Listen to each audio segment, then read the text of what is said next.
Hello મિત્રો, સરસ્વતી માધ્યમિક અને ઉચ્ચતર માધ્યમિક કન્યા વિદ્યા મંદિર નવા થોરાળાના ઓનલાઈન શિક્ષણમાં આપ સર્વેનું સ્વાગત છે. ધોરણ 11 વિષય આંકડાશાસ્ત્ર, પ્રકરણ નંબર 6 ક્રમચય, સંચય અને દ્વિપદી વિસ્તરણ. મિત્રો, આપણે પ્રથમ વખત મળી રહ્યા છીએ ત્યારે હવે આપણે સમજીએ કે ક્રમચય એટલે શું, સંચય એટલે શું અને દ્વિપદી વિસ્તરણનો અર્થ શું થાય. તો મિત્રો, તમે 10 ધોરણ સુધીની અંદર ઘણી બધી બાબતો આ પ્રકારની આંકડાશાસ્ત્રની અંદર સમજી ગયા છો.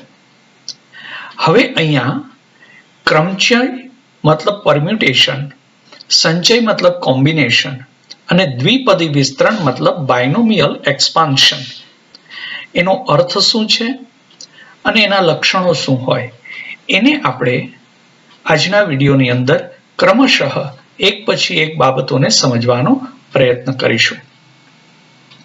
તો સૌથી પહેલા સમજીએ કે આપણા રોજબરોજના જીવનમાં ઘણી સમસ્યાઓ એવી છે કે જેના ઉકેલ માટે ક્રમચય અને સંચય છે એ ઉપયોગી નીવડી શકે છે.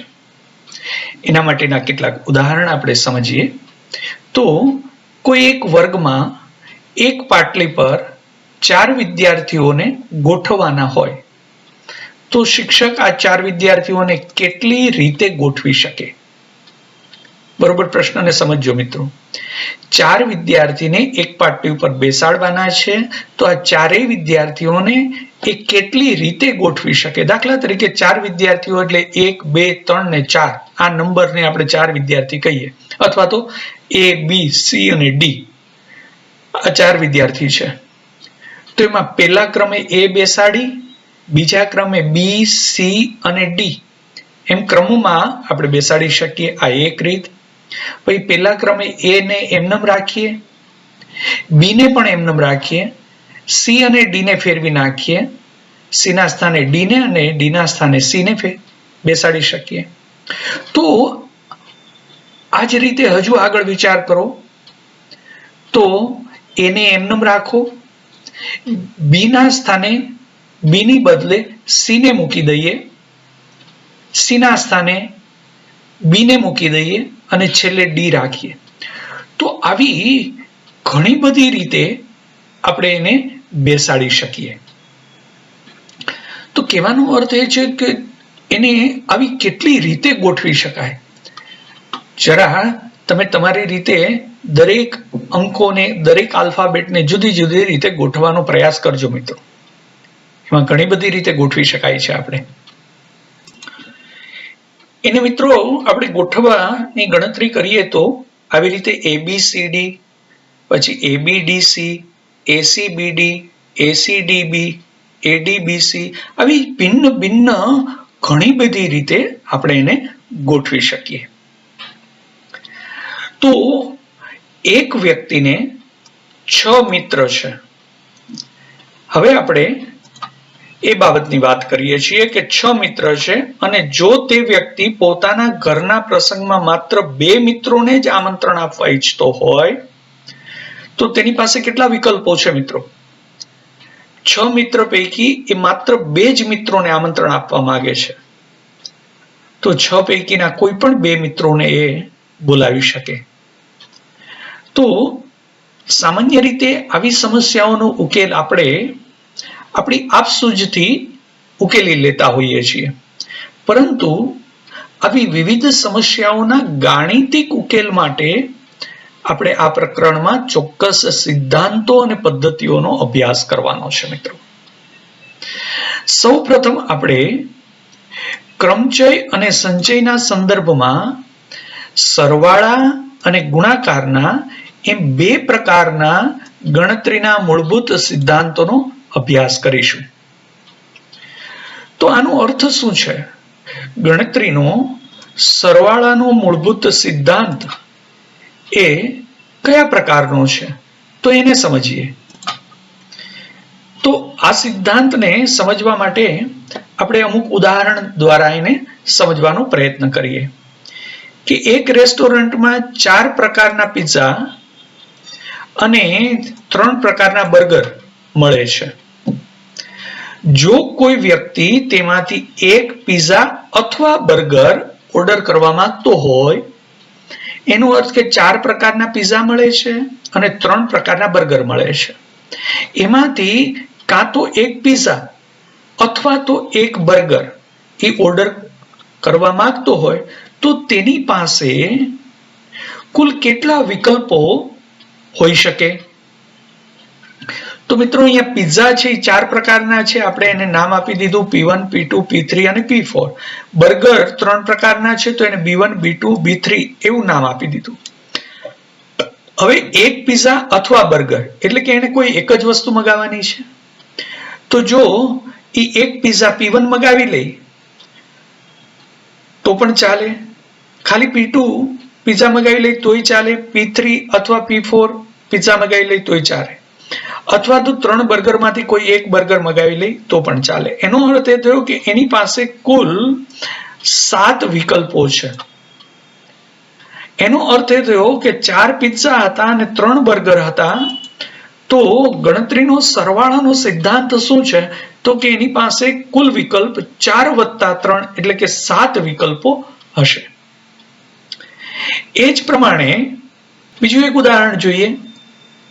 એક વર્ગમાં અભ્યાસ કરતા 40 છોકરાઓ અને 20 છોકરીઓમાંથી આ વર્ગના વર્ગ શિક્ષક કોઈ એક છોકરા અથવા છોકરીને વર્ગના પ્રતિનિધિ તરીકે નિયુક્ત કરવા ઈચ્છે છે.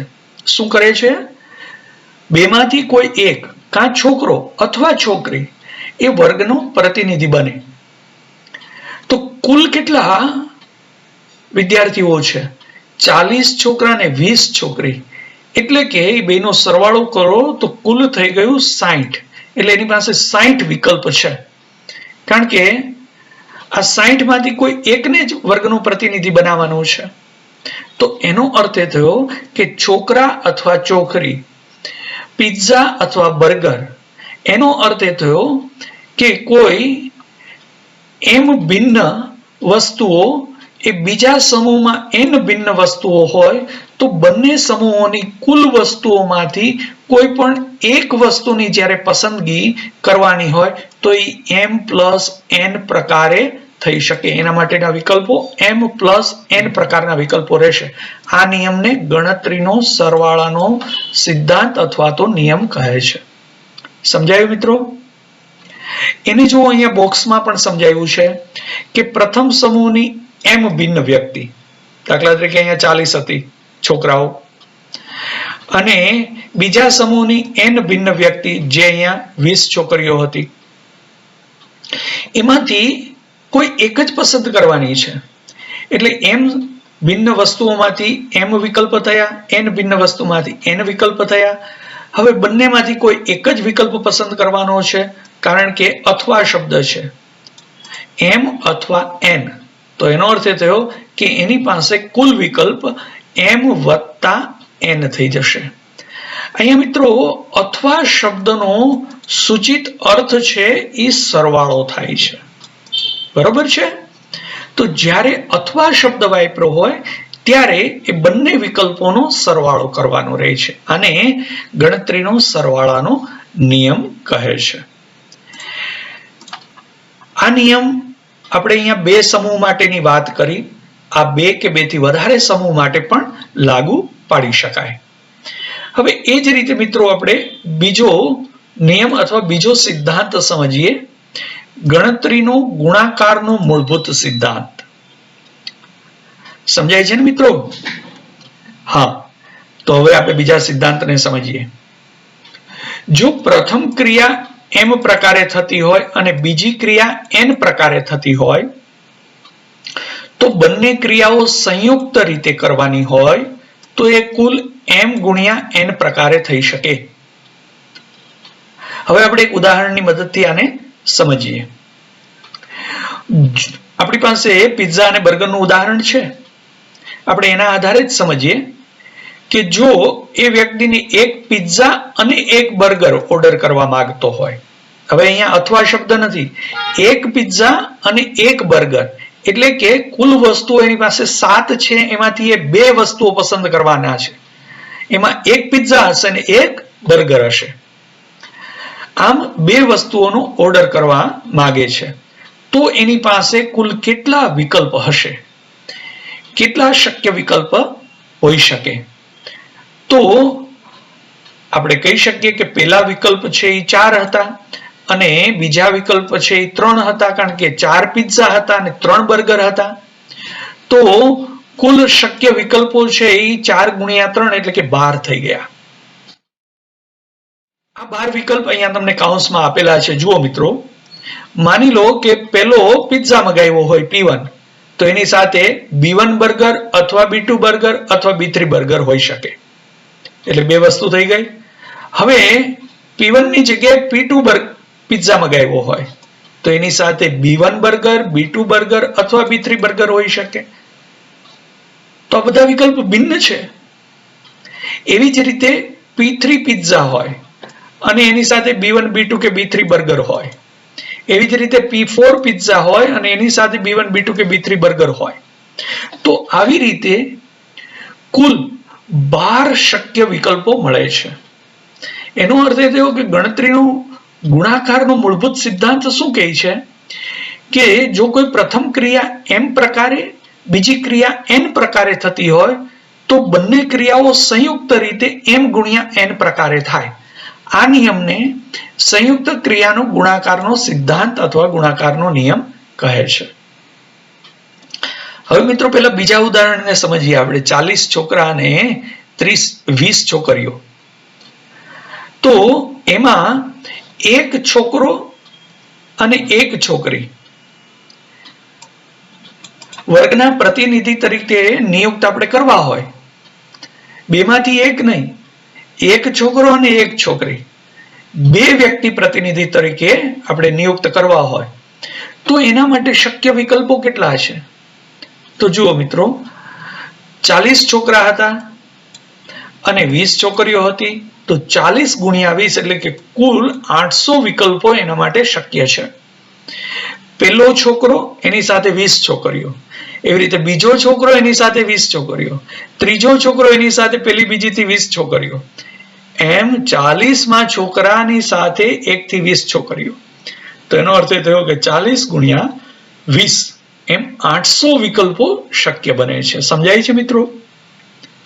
આની આપણે વ્યાપક સ્વરૂપે જોઈએ તો આપણને કોષ્ટકમાં આપેલું છે કે પ્રથમ m ભિન્ન વસ્તુઓમાંથી કોઈ એક વસ્તુની પસંદગી કરવાની હોય તો એના માટેના m વિકલ્પ થયા. બીજા સમૂહની n ભિન્ન વસ્તુઓમાંથી કોઈ એક પસંદ કરવાની હોય તો એના n વિકલ્પ થયા.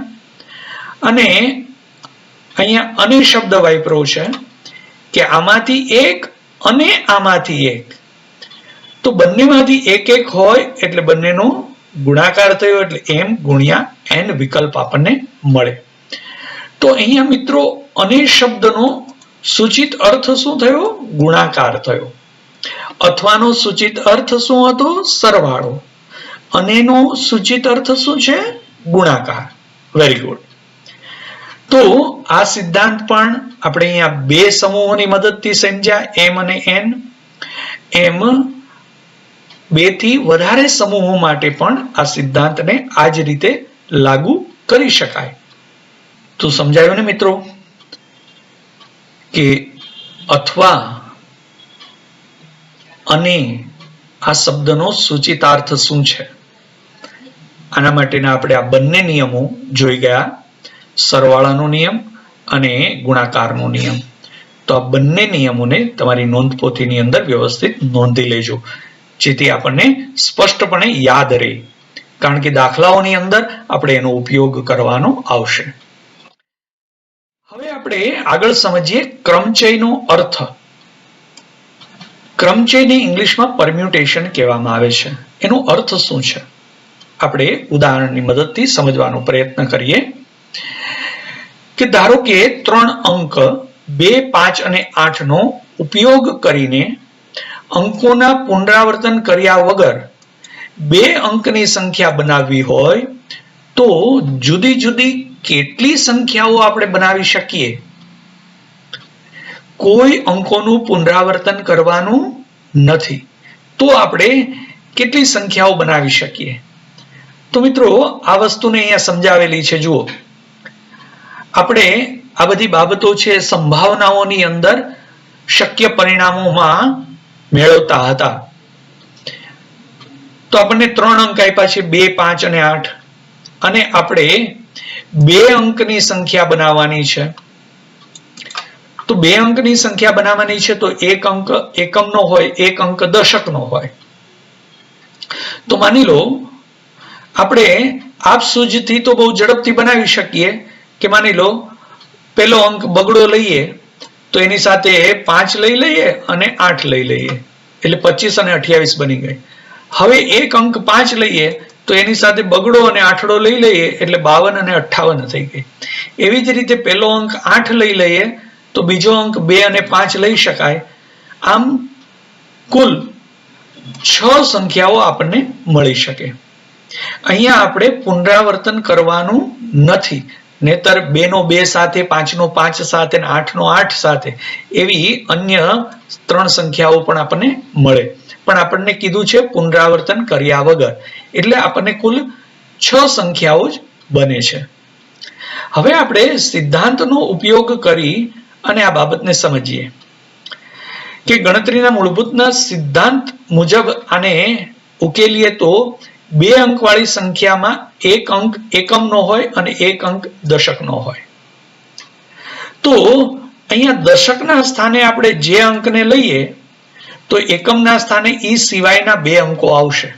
કુલ અંક 3 છે, એટલે દશકના સ્થાને આપણે માની લો 2, 5 અને 8 માંથી કોઈ પણ 1 અંક આપણે ગોઠવીએ તો એનો અર્થ એ થયો કે દશકના સ્થાન ઉપર આપણને સંખ્યા ગોઠવવા માટે 3 વિકલ્પો છે. કેટલા છે મિત્રો? 3 વિકલ્પ. કાં તો બગડો ગોઠવી શકીએ, કાં 5 ગોઠવી શકીએ, અથવા 8 ગોઠવી શકીએ. તો આપણી પાસે 3 વિકલ્પ છે. હવે દશકના સ્થાને આ 3 સંખ્યામાંથી કોઈ એક ગોઠવાઈ જાય, દાખલા તરીકે બગડો ગોઠવાઈ ગયો, તો હવે એકમના સ્થાન માટે માત્ર 2 જ વિકલ્પ રહી છે, કાં 5 અને કાં 8. એનો અર્થ એ થયો કે એકમના સ્થાન માટે આપણી પાસે માત્ર 2 જ વિકલ્પ હવે બાકી રહી છે.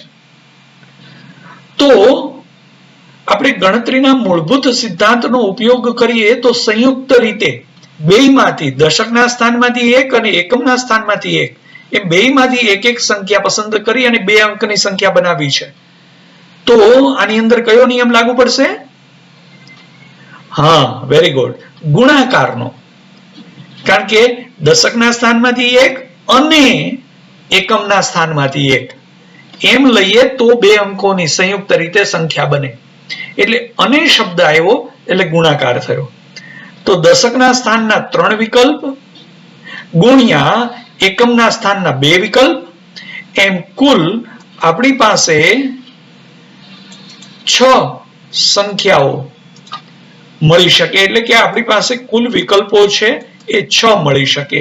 m ગુણ્યા n, દશકના સ્થાન માટે m વિકલ્પ, એકમના સ્થાન માટે n વિકલ્પ, એટલે m ગુણ્યા n એટલે કે 3 ગુણ્યા 2 એટલે કે 6 સંખ્યાઓ આપણને મળી શકે, જે આપણે અહીંયા 25, 28, 52, 58, 82 અને 85 મેળવેલી હતી.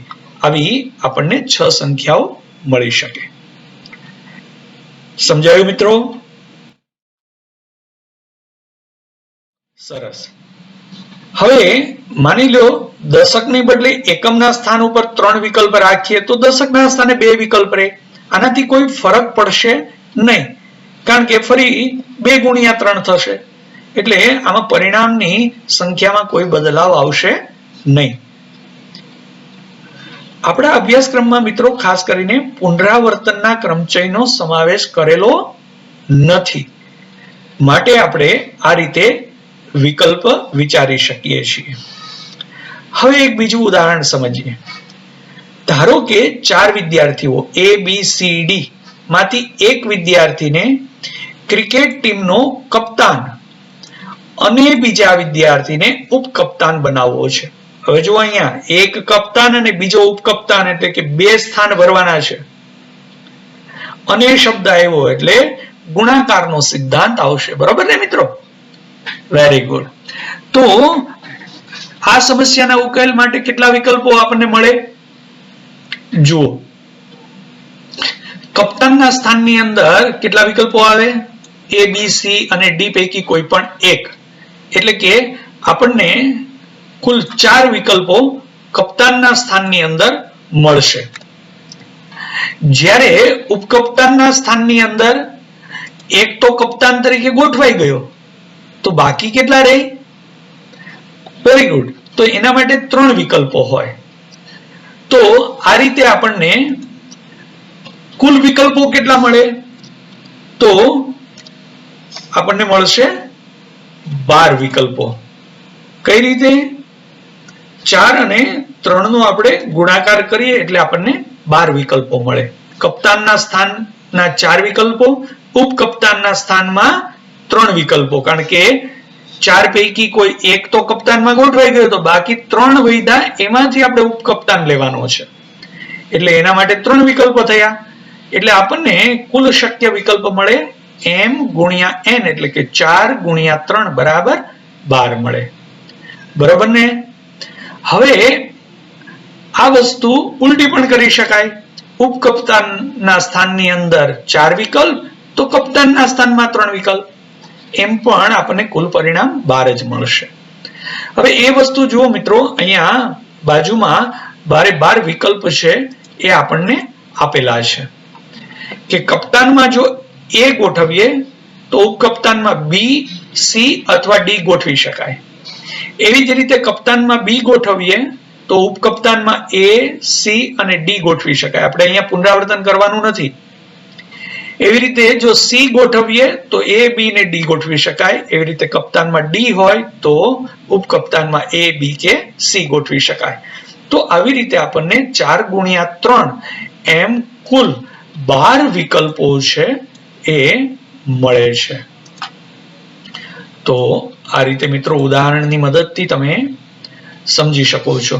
અહીંયા ગુણાકારનો સિદ્ધાંત આપણે ગણતરીમાં લઈએ છીએ, કારણ કે કપ્તાન અને ઉપકપ્તાન બંનેનું સંયુક્ત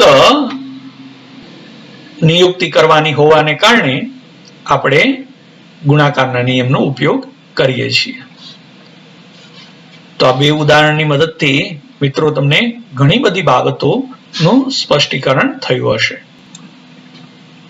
હવે એક ત્રીજું ઉદાહરણ જોઈએ કે 100 મીટરની દોડની સ્પર્ધામાં ABCDEFGHIM 9 સ્પર્ધકો ભાગ લે છે. સ્પર્ધામાં ટોચ પર રહેનાર 3 વિજેતાઓને અનુક્રમે ગોલ્ડ, સિલ્વર અને બ્રોન્ઝ એમ 3 મેડલ ઇનામ તરીકે એનાયત કરવાના છે. હવે આપણે 3 મેડલ આ 9 સ્પર્ધકોને મળવાના કુલ વિકલ્પ કેટલા? કારણ કે આપણે કુલ 3 મેડલ ઇનામ તરીકે આપવાના છે, ગોલ્ડ, સિલ્વર અને બ્રોન્ઝ. એમાં પહેલા ક્રમે આવે એને ગોલ્ડ, બીજા ક્રમે આવે એને સિલ્વર અને ત્રીજા ક્રમે આવે એને બ્રોન્ઝ આપવાના છે. તો એના કુલ વિકલ્પ આપણને કેટલા મળે? તો મિત્રો અહીંયા 3 સમૂહ છે, સિલ્વર, ગોલ્ડ, સિલ્વર અને બ્રોન્ઝ. તો ત્રણેય સમૂહ માટે જરા વિચારો. માની લો કે અહીંયા ગોલ્ડ માટે આપણે 9 સ્પર્ધકો છે, તો આપણને એના વિકલ્પો મળશે 9. હવે 9 માંથી કોઈ એક છે એને ગોલ્ડ મળી ગયો, તો બાકી સંખ્યા રહી કેટલી? 8. 8 માંથી કોઈ એકને સિલ્વર મળશે, એટલે સિલ્વરના વિકલ્પો માટેના સ્પર્ધકોની સંખ્યા થઈ ગઈ 8. હવે બાકી કેટલા રહ્યા? Very good, 7.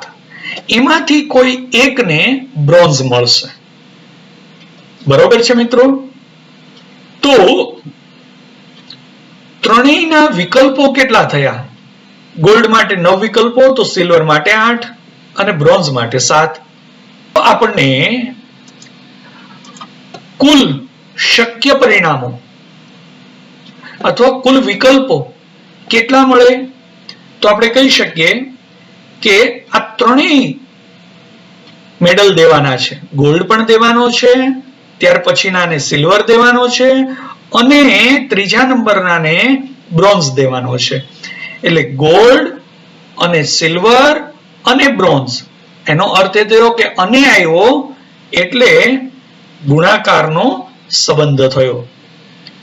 તો આ ત્રણેયનો ગુણાકાર કરીએ તો આપણને કેટલી સંખ્યા મળે? 504. તો કુલ વિકલ્પો 504 થયા. હવે કઈ રીતે આપણે આગળ ઉપર સમજીએ. જુઓ મિત્રો, ગણતરીમાં મૂળભૂત સિદ્ધાંત મુજબ પ્રથમ વ્યક્તિને ગોલ્ડ મળશે, એટલે એના 9 પ્રકાર થયા. ત્યાર પછી ની વ્યક્તિઓમાંથી સિલ્વર મળશે એટલે એના 8 પ્રકાર થયા અને ત્યાર પછી જેટલી વ્યક્તિઓ વધે એને બ્રોન્ઝ મળશે, એટલે કે 9 માંથી એકને ગોલ્ડ મળ્યો. એટલે ગોલ્ડ મેળવનાર A, B, C, D, E, F, G, H કે I પૈકીનું કોઈ પણ એક હોઈ શકે. એટલે ગોલ્ડના 9 પ્રકાર થયા.